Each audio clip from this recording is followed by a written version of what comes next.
बाबा जी सच में संकट मोचन हनुमान हैं।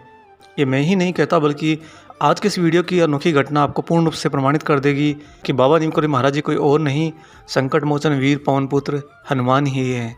नमस्कार, स्वागत है एक बार फिर से आप सभी का आपके अपने चैनल हनुमान से परिवार में। आशा करते हैं प्रभु श्री हनुमान जी और परम पूज्य गुरुदेव बाबा नीमकंठ महाराज जी आप सभी भक्तों और असीम कृपा सदैव बनाए रखें। बाबा ने अपने दो आयामों की रूपरेखा रची है, एक शारीरिक लीला के दौरान की और एक शारीरिक लीला के बाद की। मनुष्य इसी भ्रम में रह गया कि जो शारीरिक लीला के दौरान उनके साथ रहते थे वो उन्हें समझ नहीं पाए, और शारीरिक लीला के बाद जो समझ पाए वो उनके शारीरिक दर्शन करने के लिए दिन रात तड़पते हैं। महाराज जी ने बिल्कुल दो विपरीत आयामों के अंदर अपने भक्तों को व्यस्त कर दिया। ऐसा इसलिए किया है क्योंकि भक्तों की चेतना सही से खिल सके। जिन भक्तों को अपनी चेतना पर फोकस होगा, बिल्कुल केंद्रित रहेंगे, वो समझ जाएंगे महाराज जी द्विआयाम के अंदर एक आयाम ही हैं। दोनों आयाम कोई और नहीं बल्कि बाबा नीमकंठ महाराज जी स्वयं ही हैं। और इसको आप बिल्कुल ठीक ऐसे भी समझ सकते हो कि हनुमान और बाबा नीमकंठ महाराज जी द्विआयाम एक ही आयाम के हैं, क्योंकि महाराज जी ने शेष शरीर रहते हुए जिस तरह से दैविक लीलाएं करी, जिस तरह से अपने भक्तों की रक्षा करी, सदैव उन भक्तों के कार्य बनाते रहे और उन्हें संकटों से उबारते रहे। शरीर त्यागने के बाद में महाराज जी की किसी लीला में कोई परिवर्तन नहीं आया। महाराज जी की लीलाएं स्वतः वही रूप में, वही भाव में निरंतर चल रही हैं और कालांतर में भी निरंतर चलती ही रहेंगी। खाली भक्तों के जीव आत्माएं समय समय पर काल के अधीन होकर नए नए शरीर धारण करती रहेंगी और घूम फिर कर वही महाराज जी की सेवा में, उनकी भक्ति में फिर से आते रहेंगे। दोस्तों, एक बात तो पक्की समझ लीजिए कि अगर आप महाराज जी को जानते हैं और उनसे सच में स्नेह और प्रेम करने लगे हैं, आप मांगने की प्रवृत्ति से परे जाने लगे हैं, तो इसका बिल्कुल सटीक मतलब है कि आप कई जन्मों से महाराज जी के साथ हैं, या यूँ कहिए कि महाराज जी ने कई जन्मों से आपकी बागडोर अपने हाथों में ले रखी है।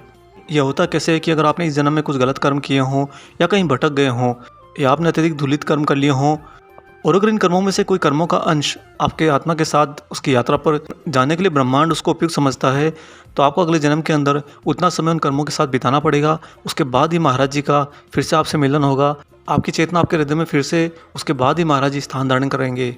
ये बिल्कुल ठीक उसी तरह से जैसे प्रभु श्री हनुमान जी अपना सीना चीर कर माता जानकी और प्रभु श्री राम के दर्शन कराते हैं, उसी तरह से जो भी महाराज जी की भक्ति करते हो, आपके हृदय के अंदर बाबा नीमकंठ महाराज जी साक्षात विद्यमान रहते हैं।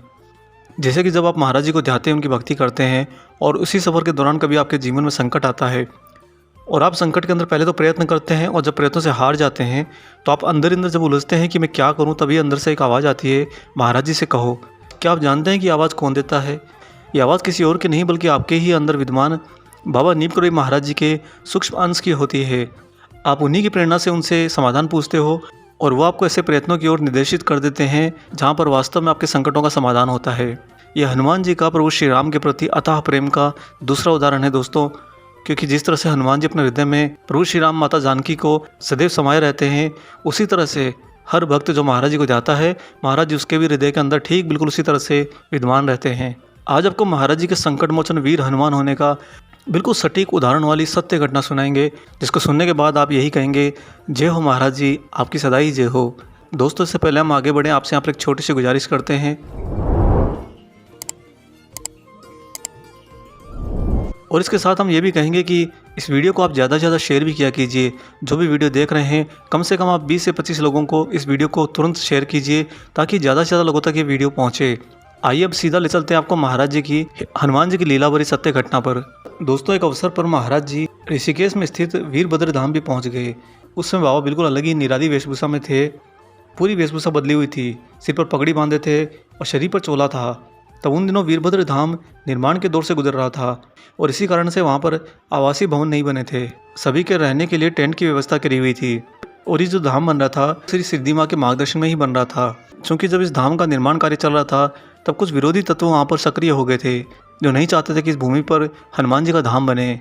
और इसी बात से सारे भक्तजन निरंतर परेशान रहते थे, सही से सो भी नहीं पाते थे। बस जो पूर्ण रूप से निश्चिंत थे वह थी श्री सिद्धि माँ, क्योंकि सिद्धि माँ जानती थी कि बाबा महाराज जी के धाम में कुछ भी गलत कभी नहीं हो सकता। और ये घटना जो हम आपको सुना रहे हैं, ये महाराज जी के शरीर त्यागने के अनेकों वर्ष बाद की है। विरोधी तत्व बिल्कुल भी धाम का निर्माण नहीं होने दे रहे थे और आए दिन ही खलल पैदा करने की कोशिशें कर रहे थे।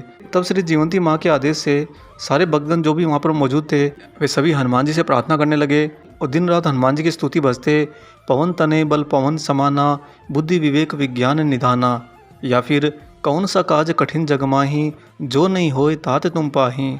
भक्तों का सहारा सिर्फ हनुमान जी थे और उसी दिन अनोखी वेशभूषा पहने हुए बाबा नीमकंठ महाराज जी वहाँ पर पहुँच गए। साधु रूप में महाराज जी फाटक तक आए, फिर श्री माँ के पास चले गए। जब श्री सिद्धि माँ ने साधु वेशधारी महाराज जी का अभिवादन किया तो बस महाराज जी यही बोले, हो माँ तेरी जय हो। जो ही श्री सिद्धि माँ स्पष्ट समझ पाती, फिर पुनः भ्रमित करने के उद्देश्य से वे बोल पड़े, मैं तो झाड़िया वाले बाबा के पास जा रहा था परंतु यहाँ आ गया। इसी दौरान उनकी अन्य सेवाओं के साथ में जब श्री माँ उन्हें संतरे का केसर निकाल कर खिलाने लगी तो वे बिल्कुल ठीक बाबा नीमकंठ महाराज जी वाले भाव में बोल उठे, तेने खाया मैंने खाया तो तू भी खा, हो माँ तेरी सदा ही जय हो। फिर जब श्री माँ पूछती, बाबा आप कहाँ से आए हो, तो वह पगड़ीधारी बाबा कहते, मैं किसी की नहीं सुनता, बस अपनी करता हूँ, हो माँ तेरी तो सदा ही जय हो। मैं तो बस झाड़ी वाले बाबा के पास जा रहा था। आदि आदि बातें बिल्कुल भ्रमित करने वाली निरंतर वो साधु कह रहा था। वहाँ उपस्थित भक्तों को तो इस बात का आभास ही नहीं हो रहा था कि सामने उनके ही देवता खड़े हैं। जब महाराज जी वहाँ से जाने लगे तो माँ के आदेश अनुसार वहाँ उपस्थित भक्त डब्बू जी उन्हें अपनी कार में बिठाकर झाड़ी वाला बाबा के पास ले चले। अन्य भक्त भी पीछे पीछे लग लिए, लेकिन जब डब्बू जी कुछ ही दूर सड़क पर गए थे तभी अचानक विपरीत दिशा से एक कार बड़ी तेज गति से आती हुई दिखाई दी और वह कार बिल्कुल डब्बू जी की कार के समांतर आकर एकदम से रुक गई।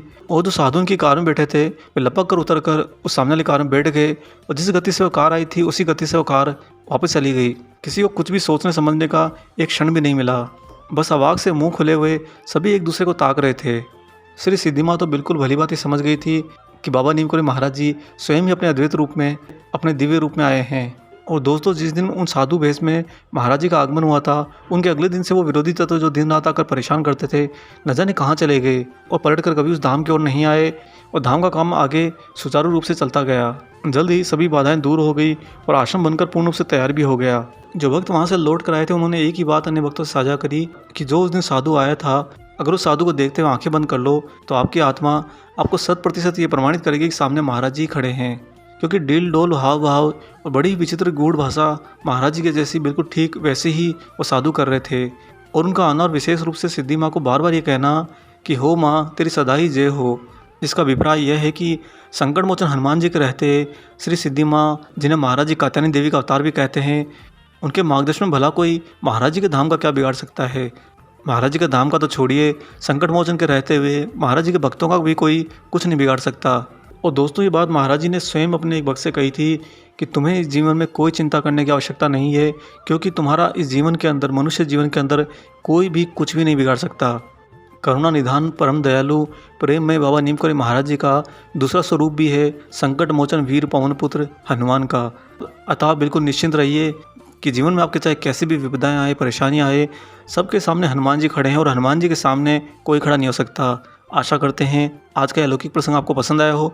वीडियो अगर अच्छा लगा तो जाने पहले इसे लाइक कर दीजिएगा और अगर आपने चैनल को सब्सक्राइब नहीं किया है तो चैनल को सब्सक्राइब भी कर लीजिए। मिलेंगे बहुत जल्दी ही एक और ऐसे ही शुभ अंक के साथ।